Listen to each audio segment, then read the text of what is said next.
Well, we'll get started. It's great to see you all for this conversation on data and how we are building cities with foundational data in this age of AI. We'll do some quick introductions and then kick off the conversation and leave a few minutes at the end for audience Q&A. And I think since we're a small group here, we can just raise hands and ask questions directly to the speakers. For context, I'm Shannon Beckham, the founder and CEO of Chief AI. We build software for government and business executive offices. So we work with mayors, governors, and Congress to help manage operations in their office. And I've spent my career working in government and technology. We have with us today Dr. Kelly Williams, who's the Chief Innovation Officer for Oklahoma City, who's built the city's data foundation from the ground up. We have Raimundo Rodulfo, who's the CIO for Gables, and has spent the last 20 years turning that city into one of the smartest cities in the US. And Michael Dunaway, who is the founder of the CIRRUS Group and the former associate director at NIST, where he led the federal government's Smart City program for a decade. So really excited to dive in here. And to kick us off, Kelly, can you help us understand what the state of data looks like in cities right now? AI is rapidly advancing and cities are trying to keep up. And we know that if the data is not clean and structured and organized, AI will only amplify those problems. So tell us what's going on in Oklahoma City. I think it's important to note just that every city is coming from a different starting point. We have people like Raimundo who are really, really advanced in what we have in terms of data and technology. And Oklahoma City is starting from a very different place. When I started 3 years ago, we really did not have any formal data governance structure. We had data silos. We still do. I mean, raise your hand if you don't. I'd love to talk with you. But and I think that's the reality, is that we're all struggling, but with different things and at different paces. And the way that technology has advanced over the last several years has just been incredible. And if you weren't already working toward digitalization before COVID, you certainly were then. And in some cases, that led to great advances and time savings. And in other cases, we were just forced to kind of be propelled forward and even digitize maybe some bad processes.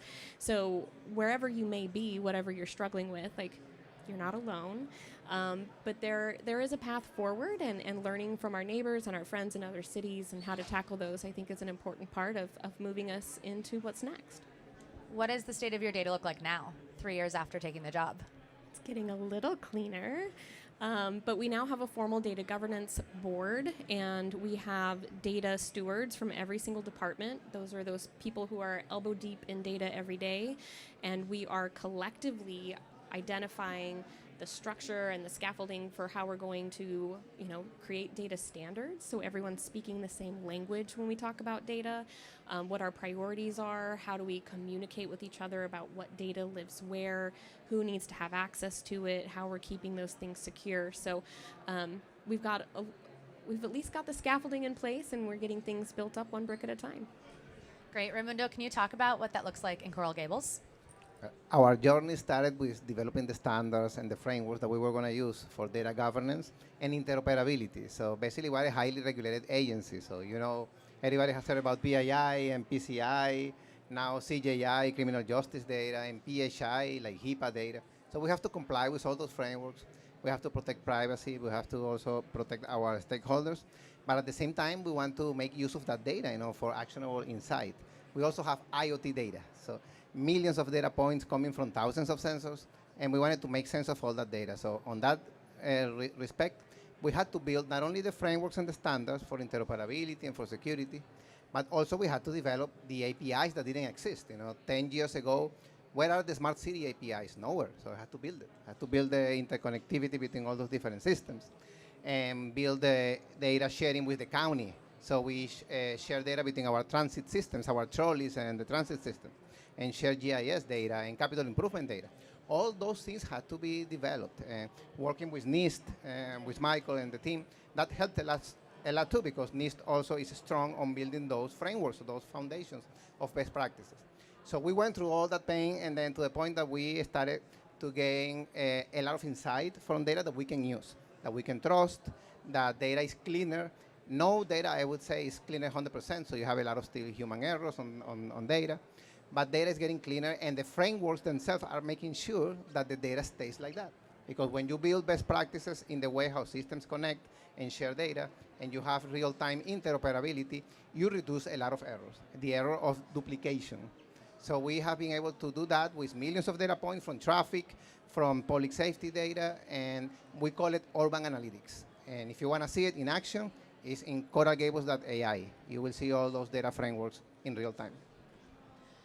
So it sounds like between Oklahoma City and Coral Gables, you have two cities that have had different approaches and different histories with data.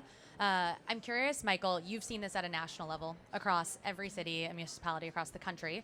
What are you seeing as the state of data right now, and how our city is tackling this age of AI? So I'll talk about this from a national level. So up to a year ago, I was at the National Institute of Standards and Technology's research laboratory of the Department of Commerce. And the job that I had was directing the Smart Cities program within NIST and within Commerce. So we worked on a national level with a whole lot of cities, not every one of them, but a very large number of them. And what you just heard from these two folks is that every city has a challenge relative to data governance, integration, commonality, and systems thinking about how they're going to integrate data across their agencies and across their departments. You multiply that across the federal government, or across the nation rather, and that problem scales exponentially. I'll give you an example. So in the United States, this is 2020 Census Bureau, U.S. Census Bureau figures. There are 19,426 municipalities in America, and these are communities of 250 people, scaled all the way up to major municipalities of 8 million, which is to say New York, Chicago, Los Angeles, those kind of things. Think about how you would make a common data structure from cities that have 250 people in rural Iowa all the way up to New York City. And the immediate problem is, or immediate question is, what can we standardize and what can we not? Because clearly there is such a range and such a diversity. And I should add that those 19,000 cities manage 90,540 some odd, I think, jurisdictions. So those are state, local, county or parish, and municipal, plus water districts, school districts, conservation districts, all the sewage districts, sewer districts, all those elements of a community, all of which have a say over the way the community structures its processes. So that problem just replicates itself significantly on a national scale.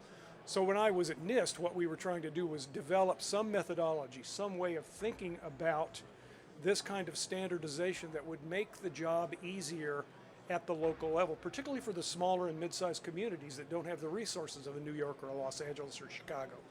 So that's where we were. The program terminated this time last year, and I moved into a private sector role. We now stood up, some colleagues and I have stood up a company called CIRRUS, the goal of which is to basically continue the work that we were doing on the federal level and not lose that 10 years of investment we put into developing those kinds of standard organizations. So that's kind of where we are from a macro level. I'm curious, you've all talked about needing data governance and frameworks. Frameworks can be pretty abstract, and as Michael just laid out, they can differ from city to city. What have you done in your cities that's actually worked? So I'm curious, before you answer this question too, in the audience, who here works within a city government and is actually in the government? Great, and who here is on the private sector side? Okay, so we have about half-half. So I'm curious, for those who are working in other city governments, from where you're sitting, what has actually worked within your city that could be a takeaway for everyone in the audience? And we'll start with Raimundo. When we aggregated data and started doing horizontal integration between data domains, that was an effort that had a lot of benefit for us, because then we were able to derive insight. Hello? We lost it. Hello? No? No, we lost the entire PA. Check. I think they will hear me. I think it's all of them. All of them there? If I speak loud. Momentary pause. Yeah. So we integrated data into one platform, the Smart City Hub. That helped a lot because it it helps people to find what they need in one place. I'm talking about the residents, the urban planners, the traffic engineers, the first responders. So having one consolidated platform where everything is in the same place, like a digital supermarket, to me that was something good. You know, people know if you go to Coral Gables, oh, I go to coralgables.ai, I find the Smart City Hub, everything that I need about real-time traffic, energy data from smart lighting, or any tool that I need. So that helped. When we went into geospatial with the digital twin, we built on that same framework. So it helped to have that single framework of interoperability that is one of our 8 smart city strategic management framework that we use. Interoperability, systems engineering is what took us to something that is good for the stakeholders to find everything in one place, and it's good for us also for governance. Great. Kelly, what about you? What has worked in Oklahoma City? Yeah. So not terribly dissimilar, but kind of stepping back a few prior steps, I think, in the process. Just starting with the data inventory. When I first started with the city, a city councilor had asked me for a piece of information, and I literally have a PhD in statistics. If I had had access to this data, I should have been able to answer this question in like 20 minutes. But it took me about 6 weeks to find out, did we have the data, who owned the data, who could help me access the data, did the data mean what I thought it meant, and would it help answer this question? So really starting from this place of immense silos and not trying to get it all into one platform, but even just to get a data inventory. And so learning what we can from other places, what has worked well, and there are frameworks out there that you can lean to. You don't have to reinvent the wheel, but just getting a sense of who has what, where does it live, what are these basic data definitions so that we're all agreeing on the same language and the same terminology. Because anytime you are looking for that information, right, how much money and staff time did it cost for me to track down that data? How many times a day or a week or a month does that happen, right? Anytime you can't get to what you need, that is an action, a project, or a decision that has been delayed or you're making without sufficient information. And that's never good, right? There are real costs to that. So starting from just that basic element, who's in charge of what, where does it live, how do we access it, and how do we put it all in one place so that when someone needs something, they know where to look, so that they know who to ask. Because if I could have just saved that 6 weeks and said, I need to call John in planning and he can help me, would have saved 6 weeks, that would have been great. There's a real cost to that. And so it's a lot of work, but start where you're at and take each step one at a time. Michael, is there anything to add that you saw work really effectively during your time at NIST? Yeah, so at NIST we developed a whole series of frameworks, about 6 of them, I believe, for smart cities to use in thinking through the process of strategizing about a smart city. And those are, if you just Google NIST smart cities, all those documents are still in the files. The 2 most important that I would recommend, which weren't developed by my office, they were developed in the cybersecurity office. The NIST cybersecurity framework, it's now 2.0, so CSF 2.0 is pretty much the gold standard for how to think about cybersecurity, whether you're a small business, an organization, a municipality, or even at the state level. It's a risk management framework that really articulates how to think through a complex problem in cybersecurity. And the other one, which is even now probably as valuable, if not more valuable, is the Artificial Intelligence Risk Management Framework, or AI-RMF. And if you just Google the NIST AI-RMF, that is very similar in its structure, but it is directed specifically at artificial intelligence and the implementation of artificial intelligence for any organization.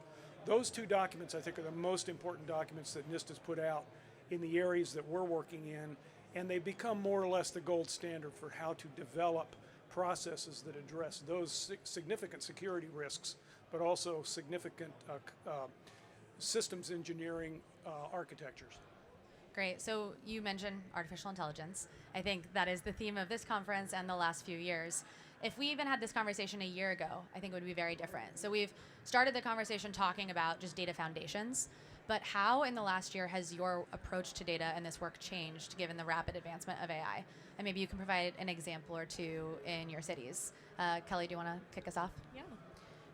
I feel like AI has been nothing but the theme everywhere we've gone for the last few years. And it's really important that people realize AI can help us do so much more, but only if our data is of sufficient quality. Otherwise, I think you've already said it, we're just going to amplify the same problems if we don't have our data in the right way. Is it machine readable? Is it organized? Is it clean enough, even if it's not going to be perfect? But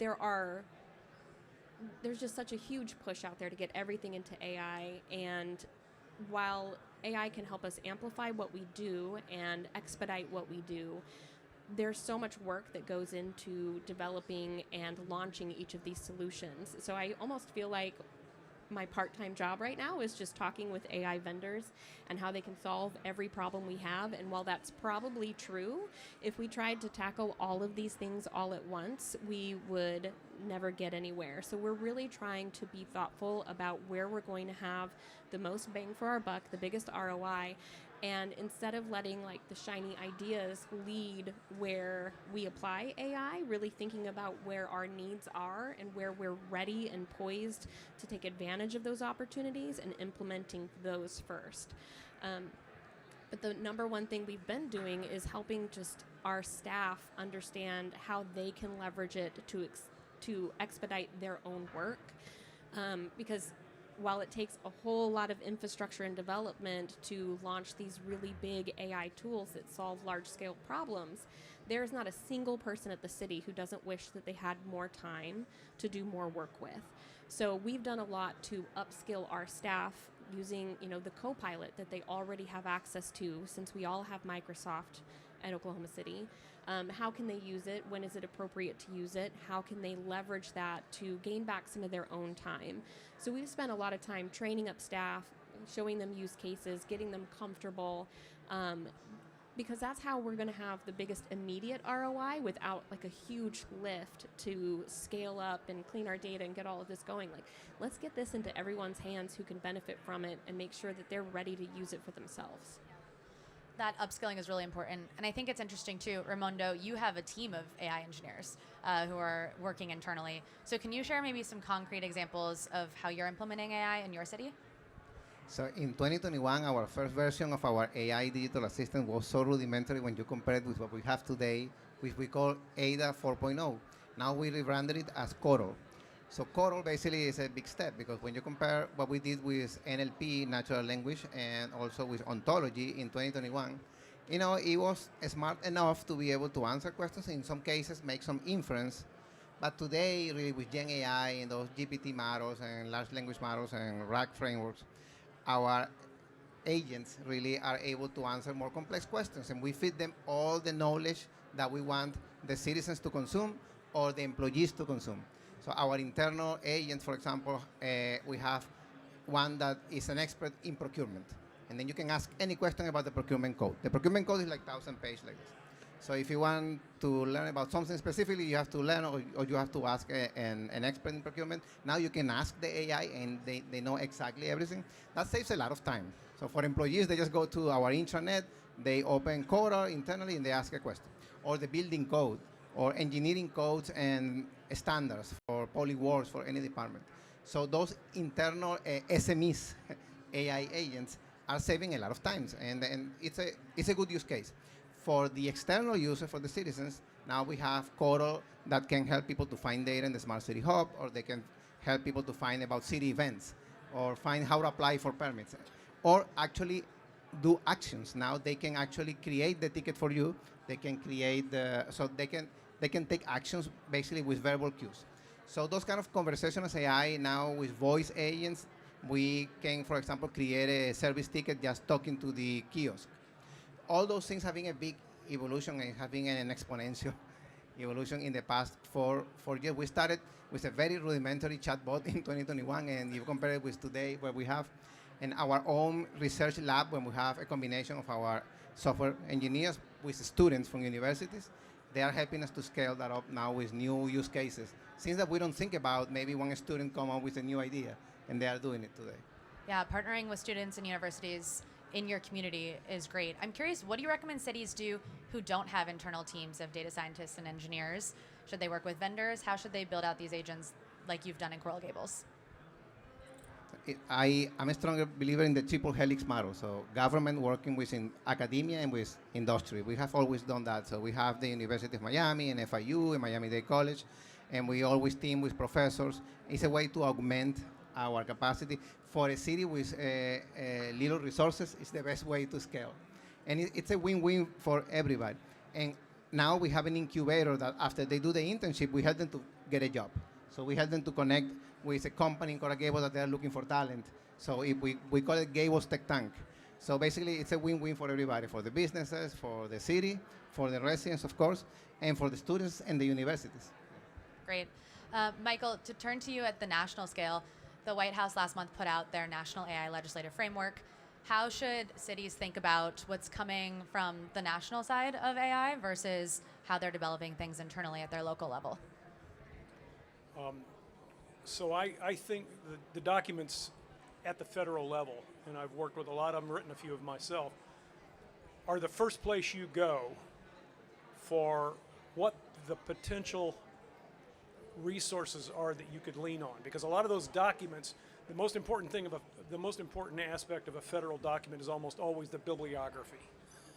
Because that's the source document used by the people who write these things for how they tried to do it in an authoritative fashion that could be used by any organization, any community, and just generally establish standard practices.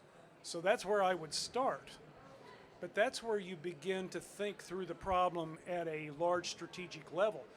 Your individual question at the local level is, who do I have that are resources at the community that could take this information and apply it to my specific community and my specific geography with my specific demographic and do it successfully so that my city can benefit. So, it's like most research project. I mean, this is a thing you go to your university and say, here, I want you to research this and start here, and then work your way down and tell us where to go. That's a problem that 20 graduate students can knock out. That's a really good place to start, but you start with the references that you have at hand, which a lot of them come from federal sources, a lot of them come from other sources. But then you begin to look at the particular problem that you're trying to solve. So it's a funnel problem is what it really is. It looks like a funnel. Great. We're going to take a few audience questions. But before we do, just one final rapid fire question for each of you. We've talked a lot about frameworks and governance, but if you have people in the audience running cities of sizes from 5,000 to 500,000, if you could give them one tactical thing that they could go back and do on Monday, not a framework, but a concrete action, what would it be? We'll start with you, Raimundo. Go down the line. Always get the community together, so getting together the stakeholders from universities, local colleges, and of course city leaders from different disciplines, and local schools and hospitals, and try to get like an innovation think tank in your own community that will inform your next step. Kelly?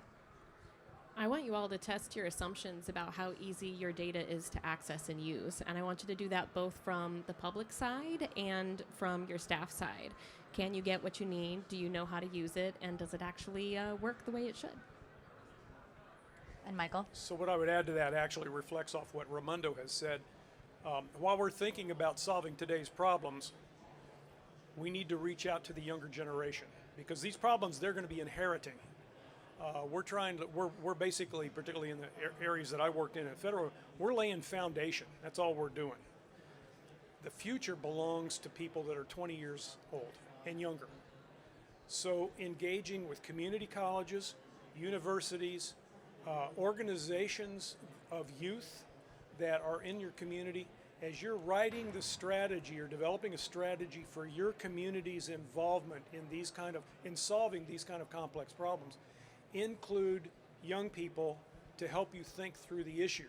And Raimundo makes a really good case. I don't think he made it today, but he of really difficult statistical and analytic computer problems that they turned over to high school kids and got a solution in 2 days that they didn't even know how to define the problem. And I think that's exactly what our younger generation can teach us, is how to think about this in a fresh way. But we're going to own the problem before not too long, or they're going to own the problem before not too long. So include the younger generation in what you're doing. Great. We have time for 1 or 2 questions. Anyone in the audience? Great. Do you want to stand up? Here, I can give you the mic. Hi. How do you actually measure like ROI from like AI investment? It feels like a lot of problems that we're trying to solve is like summarize in an email, and we spend a lot of investment on that when we could just read the email, you know? So That's a good question. I can give a general answer to that. So one of the documents that I was referencing at NIST is a smart city, it's the risk management framework, but it is also a structured way to think about outcomes and key performance indicators. And it's got a 3-tiered structure. Then the document's got a 3-tiered structure. You've probably seen structures like this with the technologies on the bottom, the city functions in the middle, and then the end user community, which is to say the population, and all the agencies at the top. It's kind of like that. And at every one of those steps, you can look at areas that can be investigated to determine what am I trying to measure at this level. And it's a disaggregation of a complex problem down to a level in which you can actually chomp on the elephant piece at a time. That's where I would start, because I know that document, but I also know that structure shows up in international documents as well. So it's a really good way to think your way through a complex problem like you just laid out. If I can add, strategic alignment is very important. So you don't bring AI just for the sake of bringing AI. So it's a solution to a problem. So what is the problem first that you're trying to solve? And what is the strategic alignment with quality of life? So how is that going to bring a benefit, or to always profitability if you're talking about the private sector? So but what is that you're trying to solve? And it has to make sense. So AI doesn't replace common sense. I think it's a really challenging question. There's a CIOs group that Raimundo and I are part of, and this was a lot of conversation that we had a couple of months ago, because it's really difficult. I love a good process map. You can measure how much time a task takes and how many times you repeat it, and that's one way you can measure the time saved and the salaries that would have been paid for that time when they can go do more valuable tasks, right? When we're automating something. But if you can talk about the improving the quality of decision making, improving the access to outcome data, to what you need to make decisions, and thereby improve quality of life, how do you measure that? Like, I would love if somebody has an answer to that. That's not so easy. We can measure time, we can measure how much paper we save, but what really matters are the things that are much more difficult to measure. Great. We have time for one more. Anybody have a question? Here in the front. This is more of a process question. So if somebody else has one, I'm willing to cede my time. But essentially, we're in the middle of pretty much everything that you guys spoke of. We're a Big 10 city. We're trying to form a research partnership with the university. We're setting up our data governance structures. Do you have, and I'm not looking for a silver bullet, but the change management has been the hardest part of the process. And again, I'm not looking for a silver bullet, but any insight you can offer would be greatly appreciated. Thank you. I think finding your change champions is really important. The work that we've done in Oklahoma City really started with the data stewards, the people who are working in the data every day and who struggle with these access and quality questions. And they really helped to turn the tide, because they really helped kind of evangelize our cause. And we took those stories that were measurable and concrete. Do you know, department head, what your staff is having to do to get X, Y, and Z done? If you're willing to put in this effort and they're willing to put in this effort, this is what it would mean to you. So really making it personal, finding those change champions, and then finding supports. There's the What Works Cities Network, there's the GovAI Coalition out of San Jose. So depending on what you're doing, there's resources out there. You are not alone. And so I'd be happy to share more with you after that after this conversation. But there are resources out there. You don't have to reinvent anything. I would just add to that, hire Raimundo. If only we all could. He can come answer that question for you. He'll fix all your problems for you. If we can afford him. Yeah, do we get his budget too? Like, that'd be great. But Raimundo, just as a final here, then, how did you create that change management within your city, right? You've convinced them to do all of this work. You are that champion. Like, what advice do you have for others who are looking to find that champion too? The answer is NIST. We, because we follow the NIST Baldrige Community of Excellence framework, where every strategic goal is already aligned across all the functions in the organization. So when we are doing a project, it's not a technology project, it's not a public safety project, it's a quality of life project. And then we all have to work together. So we need to lower crime, lower traffic congestion, improve mobility, improve citizen services. All the departments have to work across the board together. You know, we have to break not only the data silos, the organizational silos. So, and we have to bring a lot of things that are like Lean Six Sigma process improvement, and bring a lot of methodologies from industrial engineering that are not technological. They are more about organization best practices. And then we work together, and then we have to solve those problems together. So that, to me, that is the goal and the key to success. So the takeaway is put all of them on a board and get them together to help advise each city. And you'll need about 10 years, by the way. Well, wonderful. Thank you all so much. This is such an important topic, and please join me in thanking these leaders moving our cities forward. Great. We'll be around here too if you want to.